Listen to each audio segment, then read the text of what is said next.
मनुष्य के सामने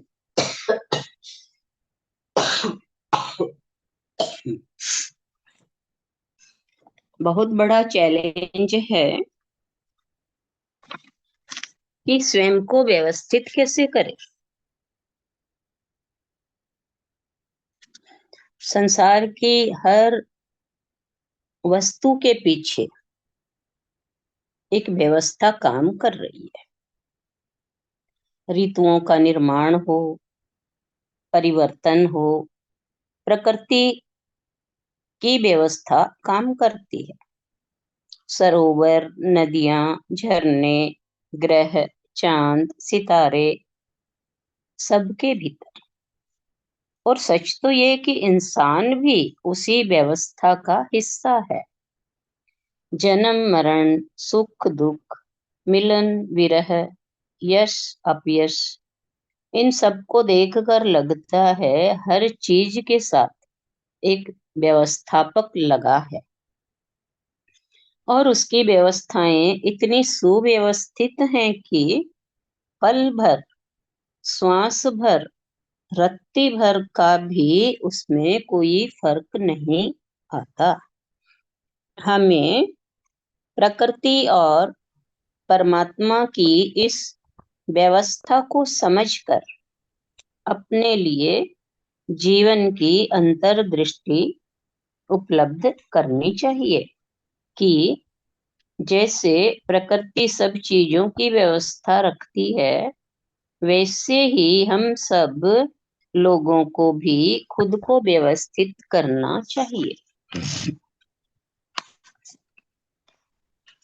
खुद को व्यवस्थित करना अपने आप में एक बहुत बड़ी साधना है। कोई भी व्यक्ति किसी और को अव्यवस्थित देखना नहीं चाहता। हर पिता चाहता है कि उसका पुत्र व्यवस्थित जीवन जिए। हर पति चाहता है कि पत्नी व्यवस्थित हो। हर मालिक की ख्वाहिश है कि कर्मचारी व्यवस्थित हो।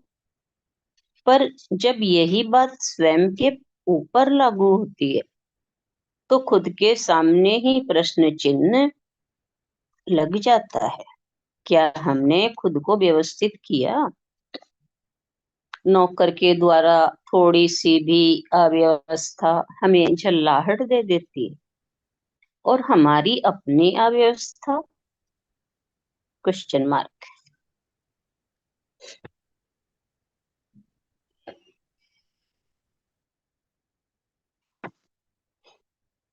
पत्नी के द्वारा की जाने वाली थोड़ी सी व्यवस्था अगर गलत, तो हम आग बबूला होते हैं।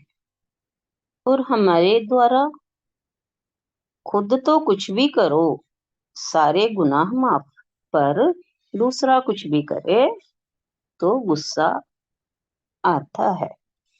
व्यक्ति को चाहिए कि प्रकृति की व्यवस्था को समझे और खुद की प्रकृति को सहज शांतिमय बनाए। दूसरों की गलती को माफ करने का बड़प्पन तो दिखाया जाना चाहिए। गुस्सा तो उस ड्रिंक की तरह है जिसे अगर ठंडा करके पिया जाए और परोसा जाए तो वो भी जायका दे जाता है। कृपया अपने आप को खुले दिमाग का बनाइए। खुले बटुए की बजाय खुला दिमाग ज्यादा फायदेमंद है। खुद को व्यवस्थित करना अपने आप में ही एक साधना है।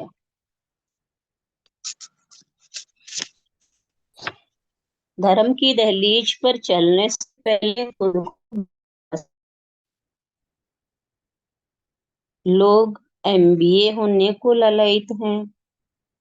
मेरा अनुरोध है कि हर व्यक्ति एलएमए जरूर हो। एमबीए के लिए पढ़ना होगा। एलएमए के लिए सावधान होना होगा। एलएमए लाइफ मैनेजमेंट करना।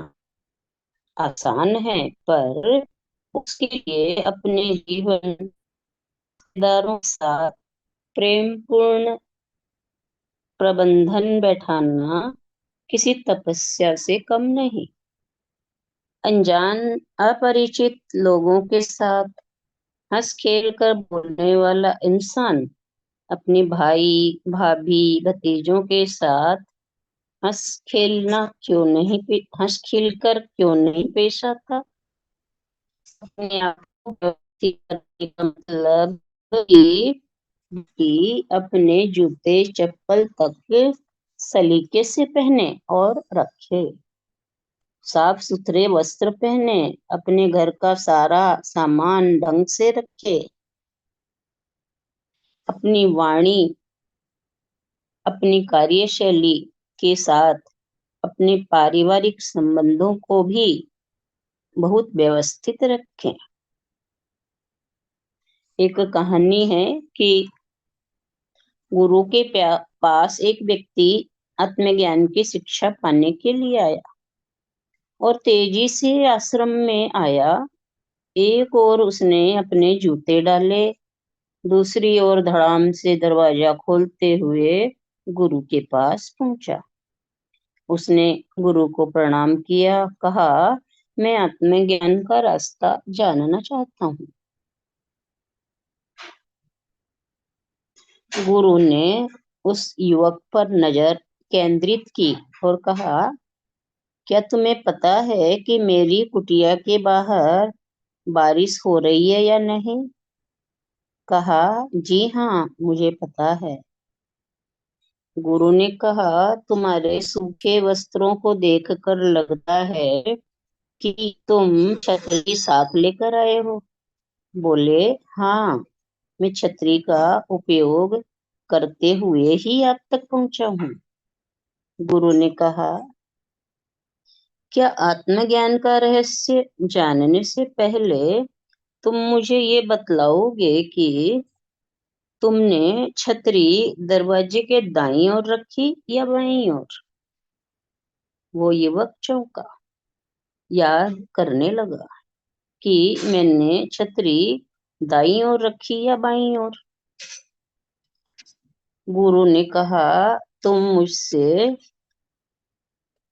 आत्मज्ञान की शिक्षा पाओ, उससे पहले दरवाजे के पास जाओ और अपने जूतों से माफी मांगो।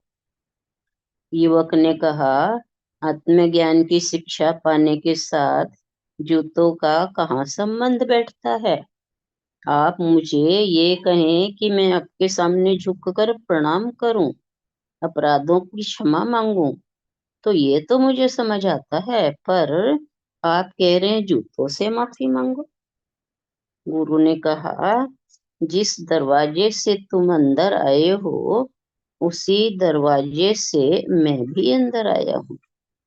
लेकिन जिस आदमी को अभी तक अपने जूते और दरवाजा भी सलीके से खोलना नहीं आता, वो आत्मज्ञान की नसीहतों को सीखने का अभी पात्र नहीं बन पाया है। ये कहानी हम सबको यही प्रेरणा देती है कि आत्मज्ञान से पहले हमारा लाइफ मैनेजमेंट हो।